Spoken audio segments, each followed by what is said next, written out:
guys, in our last video we saw about the concept of boats and streams, basic formulas. Now we are going to solve some exercise related boats and streams. First we recall the formulas. First, upstream is nothing but the denoted by the term u. It is the speed of the boat minus speed of the stream, nothing but the river. Then downstream, speed of the boat plus speed of the stream, boat speed nothing but the speed of the boat, u plus v by 2. U means upstream plus downstream divided by 2. Stream speed same, upstream minus downstream divided by 2. Let's solve some examples.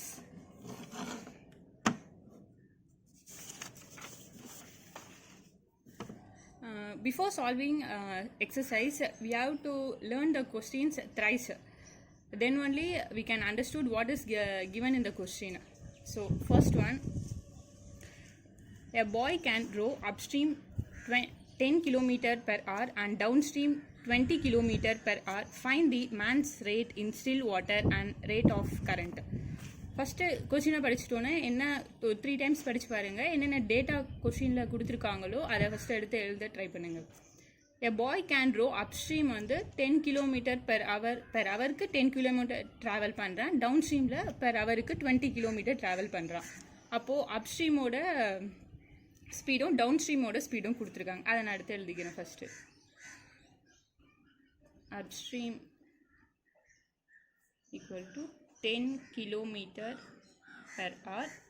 அதேமாரி downstream 20 km per hour. இது கொடுத்துருக்க given data. அப்ஸ்ட்ரீமும் downstream ஸ்பீடும் என்னன்னு கொடுத்துட்டாங்க. என்ன find பண்ணணும்னா find the man's rate in still water and rate of current. இந்த இடத்துல கொஷினை இன்டைரக்டாக கேட்டிருக்காங்க. Find the man's rate in still water. இந்த லைன் பாருங்கள். is nothing but the speed of the boat.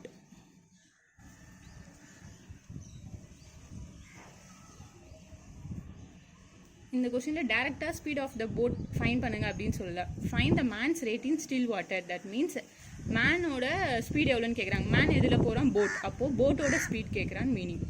And rate of current, அதேமாரி rate of கரண்ட்னா speed of stream, that is river. Speed of stream டேரெக்டாக கொடுத்துட்டாங்கன்னா நீங்கள் என்ன formula substitute பண்ணி ஈஸியாக போட்டுருவீங்க. Find the speed of the boat and the speed of த ஸ்ட்ரீமெண்ட். ஆனால் இந்த இடத்துல கொஸ்டின் இன்டெரக்டாக தான் மோஸ்ட்லி கேட்பாங்க. ரிவரை வந்து எப்பயுமே ஸ்ட்ரீம்னு டினோட் பண்ணலாம், இல்லைனா கரண்ட் அந்த டேர்ம் வச்சு டினோட் பண்ணுவாங்க. போட்டோட ஸ்பீடு எப்படி சொல்லுவாங்கன்னா find the speed in still water அப்படின்னு சொன்னால் நீங்கள் ஸ்பீட் ஆஃப் த போட் அப்படின்ட்டு அசியூம் பண்ணிக்கணும். First upstream downstream speed தெரியும். என்ன ஃபைன் பண்ணணும்னா speed of the boat.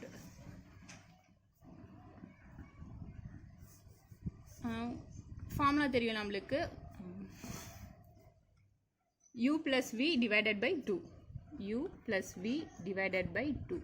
அதேமாரி இன்னொன்று என்ன ஃபைன் பண்ணணும்னா downstream speed, sorry rate of current, speed of river, u minus v by 2. Just கொடுத்துருக்க டேட்டாவை அப்படியே ஃபார்முலாவில் சப்ஸ்டியூட் பண்ணி ஆன்சர் ஃபைன் பண்ண போகிறோம். First u plus v divided by 2. u plus வினா அப்ஸ்ட்ரீம் ப்ளஸ் டவுன் ஸ்ட்ரீம். சில பேருக்கு டவுட் வரும், இதை எப்படி வேணாலும் வச்சுக்கலாம். நம்ம டவுன் ஸ்ட்ரீம் ப்ளஸ் அப்ஸ்ட்ரீம்னு வச்சுக்கலாம், இல்லை அப்ஸ்ட்ரீம் ப்ளஸ் டவுன் ஸ்ட்ரீம்னு வச்சுக்கலாம். u plus v first upstream 10 plus downstream v 20 divided by 2. இதில் நீங்கள் எடுத்துக்கிறது வந்து இது u ஈக்குவல் டு 10 உங்களுக்கு அண்டர்ஸ்டாண்டிங். அதுமாதிரி டவுன் ஸ்ட்ரீமை v ஈக்குவல் டு 20 அப்படின்னும் எடுத்துக்கலாம். 30 டிவைடட் பை 2 இதை கேன்சல் பண்ணால் 15. அப்போது போட்டோட ஸ்பீட் என்னென்னு நம்மளுக்கு கிடச்சிருக்கு 15. Next speed of the river. இதில் என்னென்னா upstream minus downstream divided by 2. அப்ஸ்ட்ரீமோட வேல்யூ 10 மைனஸ் டவுன் ஸ்ட்ரீமோட வேல்யூ 20 டிவைடட் பை 2. 10 minus 20 என்ன வரும்? நார்மலாக வந்து minus 10 வரும், ஈக்குவல் டு 5. இந்த இடத்துல வந்து மைனஸ் ஸ்பீடு வந்து எப்பயுமே வந்து நெகட்டிவில் இருக்காது. ஆனால் நெகட்டிவ் சைனை நம்ம நெக்லிஜிபிள் விட்டுடலாம். இல்லைனா இப்படி இருக்கிறது எங்களுக்கு புரியல அப்படின்னு சொல்கிறாங்க. என்ன பண்ணுன்னா அப்ஸ்ட்ரீம் மைனஸ் டவுன் ஸ்ட்ரீமை எப்பயுமே இந்த வேல்யூ அப்ஸ்ட்ரீம் வேல்யூ பாருங்கள் 10, டவுன் ஸ்ட்ரீம் வேல்யூ 20. எது பிகராக இருக்கோ அதை அப்ஸ்ட்ரீம்னு வச்சுக்கோங்க, எது ஸ்மாலர் வேல்யூ இருக்கோ அதை டவுன் ஸ்ட்ரீம் வச்சுக்கிட்டா ஈஸியாக இருக்கும். இப்போ நான் என்ன பண்ணுறேன், யூவை வந்து டவுன் ஸ்ட்ரீமை தான் யூவாக எடுத்துக்கிட்டேன்னா இப்போ 20 - 10 வந்துடும், டிவைடட் பை 2, 10/2, அப்போது 5ன்னு ஆன்சர் வந்துடும். சப்போஸ் உங்களை மாற்றி எடுத்தாலும் நெகட்டிவ் சிம்பிள் வரும், ஸ்பீடு வந்து நெகட்டிவில் இருக்கனால நம்ம அதை அப்படியே விட்டுடலாம். Speed of the river equal to 5. Okay, கொஸ்டினில் ஃபஸ்ட்டு கிவன் டேட்டாவை எடுத்து எழுதிட்டு ஜஸ்ட் ஃபார்முலா அப்ளை பண்ணாலே ஆன்சர் வந்துடும். Next sum. A boat can travel at a speed of 13 km/h in still water if the speed of the stream is 4 km/h. Find the time taken by the boat to go 68 km downstream. என்னென்ன கொடுத்துருக்காங்கன்னு first collect பண்ணிக்கோங்க. Given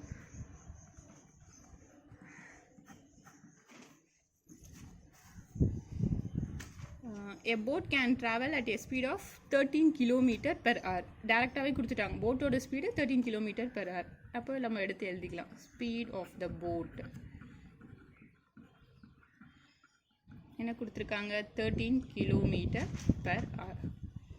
And then next, in still water, if the speed of the stream is 4 km, அப்போ speed of the stream na speed of the river, speed of the river என்னன்னு கொடுத்துருக்காங்க, 4 km/h.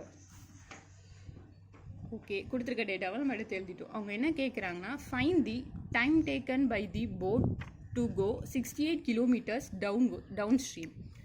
இந்த இடத்துல என்ன கொடுத்துருக்காங்கன்னா, time taken தான் find பண்ணணும். அவங்க கொடுத்துருக்கிறது டிஸ்டன்ஸ் கொடுத்துருக்காங்க, டு கோ 68 km, இவ்வளோ தூரம் எப்படி போகிறாங்கன்னா டவுன் ஸ்ட்ரீமில் போகிறாங்க. அப்போது டிஸ்டன்ஸ் கொடுத்துட்டாங்க, டிஸ்டன்ஸ் எவ்வளோன்னு கொடுத்துட்டாங்க, 68 km.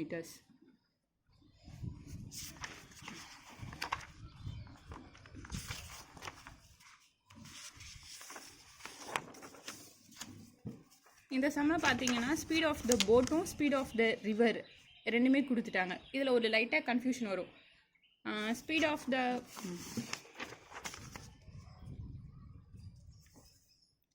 Speed of the boat, speed of the river ரெண்டுமே கொடுத்துட்டாங்க. நம்மளுக்கு ஸ்பீட் ஆஃப் த போட், ரிவரை வச்சு 2 ஃபார்ம்லாம் இங்கே இருக்குது. ரெண்டுத்துமே போட்டோட ஸ்பீடு அப்ளை பண்ணும், ஸ்ட்ரீமோட ஸ்பீடு அப்ளை பண்ணும். ஆனால் இங்கே கொஸ்டின்லேயே இன்னொரு க்ளூவும் கொடுத்துட்டாங்க, டவுன் ஸ்ட்ரீமோட ஸ்பீடு தான் இவ்வளோ அப்படின்ட்டு. அப்போது டேரெக்டாக நம்ம டவுன் ஸ்ட்ரீம் ஃபார்ம்லாம் யூஸ் பண்ணிக்கலாம்.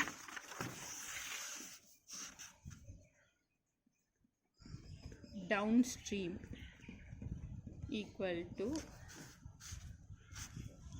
Boat speed plus stream speed. இது மட்டும் தான் கொடுத்துருக்காங்க கிவன் வேல்யூ, வேறு எதுவும் நம்மளுக்கு கொடுக்கல. அப்போ இதை வச்சு தான் நம்ம டவுன் ஸ்ட்ரீமோட ஸ்பீடு எவ்வளோன்னு கண்டுபிடிக்கிறோம்.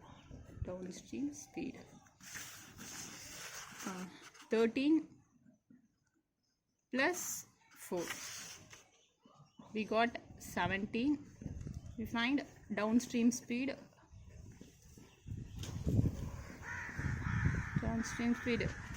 இன்னொரு டவுட்டும் வரலாம், ஜஸ்ட் இங்கே என்ன டைம் தானே கேட்குறாங்க, நான் ஏன் சம்மந்தமே இல்லாமல் இதை போட்டிருக்கேன், ஸ்பீட் கண்டுபிடிச்சிட்ருக்கேன் அப்படின்னு கேட்கலாம். இந்த இடத்துல வந்து நம்மளுக்கு பேசிக்ஸ் ஃபார்முலாஸ் ஒன்று தெரியும், speed equal to distance by time taken, distance by time taken speed. நம்ம கேட்டிருக்கிறது இங்கே டைம், அப்போது time taken equal to distance by speed. இதுதான் ஃபார்முலா ஆக்சுவலாக டைம் கண்டுபிடிக்க. நம்மளுக்கு கொஸ்டினில் கொடுத்துட்டாங்க டிஸ்டன்ஸ் எவ்வளோ தூரம் டவுன் ஸ்ட்ரீம்ஸ் போகுதுன்னா 68 km இங்கே கொடுத்துட்டாங்க. அதனால் டிஸ்டன்ஸ் நம்மளுக்கு தெரியும் 68, பட் ஸ்பீட் தெரியுமா தெரியாது. அதை கண்டுபிடிக்கிறதுக்கு தான் நம்ம டவுன் ஸ்ட்ரீம் ஸ்பீடு என்னென்னு கண்டுபிடிக்கிறோம்.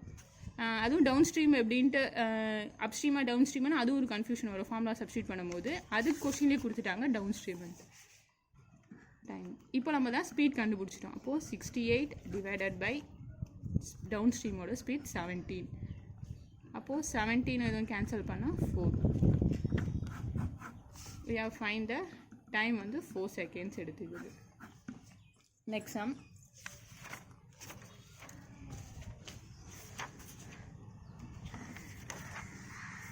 சம் நிறைய சால்வ் பண்ண ஈஸியாக இருக்கும். டெய்லி ஒரு 1/2 hour ஸ்பெண்ட் பண்ணால் கூட போதும். ஜஸ்ட்டு என்னென்ன டாபிக் தெரியாமல் இது பண்ணுறதுக்கு பேசிக்ஸ் தெரிஞ்சுட்டு ஒரு சின்ன சின்ன சம்மாக சால்வ் பண்ணிங்கன்னா ரொம்ப யூஸ்ஃபுல்லாக இருக்கும். A boat covers 40 kilometers downstream and 20 kilometers upstream in 5 hours. Each ரெண்டுமே வந்து டைம் அப்ஸ்ட்ரீமுக்கும் சரி டவுன்ஸ்ட்ரீமுக்கும் சரி ஸ்பீடு வந்து 5 hours தான் டைம் எடுத்துக்குது. Find the velocity of the current. That means velocity of the current nothing but ரிவரோட ஸ்பீடு தான். ஏன்னா நான் அப்படியே சொல்லியிருக்கேன், கரண்ட் இந்த இடத்துல கரண்ட்டுன்ற டேர்ம் வந்து ரிவரை தான் மீன் பண்ணுது. ஸ்ட்ரீம்னாலும் ரிவர் தான். ரிவரோட ஸ்பீடு என்னன்னு நம்ம ஃபைண்ட் பண்ண முடியும். அங்கே கொஷினில் கொடுத்துருக்குது a boat covers 40 kilometers downstreams. டவுன்ஸ்ட்ரீமில் 40 kilometer டிஸ்டன்ஸ் கவர் பண்ணுது அண்ட் 20 kilometers அப்ஸ்ட்ரீமில் கவர் பண்ணுது. இவ்வளோ டிஸ்டன்ஸ் டேரெக்டாக அவங்க வந்து ஸ்பீட் கொடுக்கல. போட்டோட ஸ்பீட் என்ன, அப்ஸ்ட்ரீம் ஸ்பீட் என்ன, டவுன் ஸ்ட்ரீம் ஸ்பீட் என்னன்னு டேரெக்டாக கொடுக்கல. அதுக்கு பதில் டிஸ்டன்ஸ் தான் கொடுத்துருக்காங்க. ஃபஸ்ட்டு கிவன் டேட்டாவை எழுதிக்கலாம்.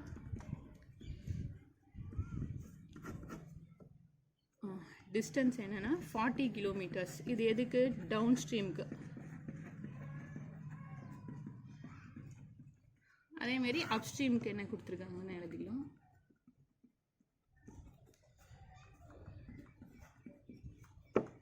$20 kilometers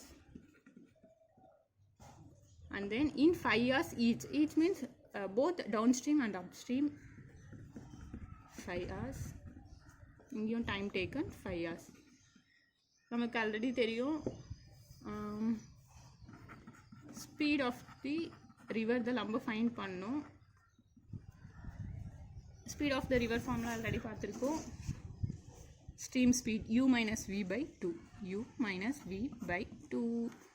அப்போது u minus v by 2 அப்போது அப்ஸ்ட்ரீமோட ஸ்பீடும் தெரிஞ்சிருக்கணும், டவுன் ஸ்ட்ரீமோட ஸ்பீடும் தெரிஞ்சிருக்கணும். அப்போ தான் இந்த ஃபார்முலாவில் நம்மளால் சப்ஸ்டிட் பண்ணோம். ஆனால் அவங்க கொடுத்துருக்குது டிஸ்டன்ஸ் டைம் டேக்கன் மட்டும்தான். அப்போ நம்மளுக்கு என்ன தெரியும், ஸ்பீட் ஃபார்முலா தெரியணும். ஆல்ரெடி பார்த்ததா speed equal to distance by time taken. நம்ம இங்கே speed equal to distance by time taken. Speed equal to எவ்வளோ டிஸ்டன்ஸ், 40 kilometers டைம் 5 hours. அதேமாரி இங்கேயும் டிஸ்டன்ஸ் எவ்வளோ கொடுத்துருக்காங்க, 20 டைம் 5 hours. யூனிட் போட்டுகிட்டே வாங்க. சப்போஸ் சேம் யூனிட்டாக இருந்தால் நோ ப்ராப்ளம், டிஃப்ரெண்ட் யூனிட் ஆகும்போது அப்போது நம்ம கன்வெர்ட் பண்ணுறதா இருக்கும். அதனால் யூனிட் ப்ராப்பராக மென்ஷன் பண்ணுங்கள். ஏன்னா சாய்ஸில் வந்து நீங்கள் யூனிட் சப்போஸ் கன்வெர்ட் பண்ணுற மாரி இருந்தால் நீங்கள் நார்மலாக போட்டு வர ஆன்சரும் சாய்ஸில் இருக்கும், யூனிட் கன்வெர்ட் பண்ணி வரதும் ஆன்சர் சாய்ஸில் இருக்கும். அப்போது நீங்கள் தப்பானதை choose பண்ணிவிடுவீங்க. 5 8s are 40, s equal to 8. அப்போது kilometers per hour யூனிட். அதுமாதிரி இதோட ஸ்பீட் என்னென்னா 5 4s are 24 kilometers per hour. அப்போது டவுன் ஸ்ட்ரீம் ஸ்பீடும் கண்டுபிடிச்சிட்டோம், அப் ஸ்ட்ரீம் ஸ்பீடும் கண்டுபிடிச்சிட்டோம். ஜஸ்ட் அப்படி எடுத்து சப்ஸ்டியூட் பண்ணுங்கள். 4 upstream speed 4 minus downstream speed 8/2. இந்த இடத்துல பார்த்தீங்கன்னா நெகட்டிவ் வரும், நீங்கள் நெக்லெக்ட் பண்ணிக்கலாம். 4/2 2. That means speed of the river. அப்படி இல்லைன்னா என்ன பண்ணிக்கலாம்னா எப்பயுமே அப்ஸ்ட்ரீம் வந்து எது ஹையர் வேல்யூ அதை அப்ஸ்ட்ரீம் எடுத்து இது 8 அப்படின்னு எடுத்துக்கிட்டு 8 - 4 / 2 அப்படின்னு போட்டு சால்வ் பண்ணிடுங்க.